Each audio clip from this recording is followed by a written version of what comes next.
امریکی اخبار کا کہنا ہے کہ ایران نے امریکی اڈوں کو نشانہ بنانے کی تیاری مکمل کر لی ہے۔ اخبار نے خدشہ ظاہر کیا ہے کہ یہ رد عمل امریکہ کی جانب سے فردو ایٹمی پلانٹ پر حملے کی صورت میں آئے گا۔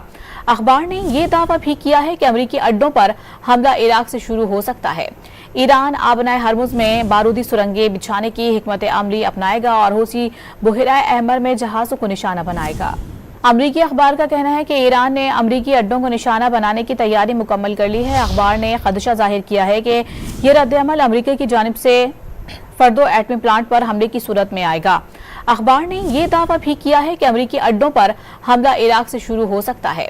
ایران آبنائے ہرمز میں بارودی سرنگیں بچھانے کی حکمت عملی اپنائے گا اور حوثی بحیرہ احمر میں جہازوں کو نشانہ بنائے گا۔ امریکی اخبار کا کہنا ہے کہ ایران نے امریکی اڈوں کو نشانہ بنانے کی تیاری مکمل کر لی ہے۔ اخبار نے خدشہ ظاہر کیا ہے کہ یہ رد عمل امریکہ کی جانب سے فردو ایٹمی پلانٹ پر حملے کی صورت میں آئے گا۔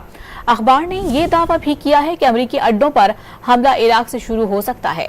ایران آبنائے ہرمز میں بارودی سرنگیں بچھانے کی حکمت عملی اپنائے گا اور حوثی بحیرہ احمر میں جہازوں کو نشانہ بنائے گا۔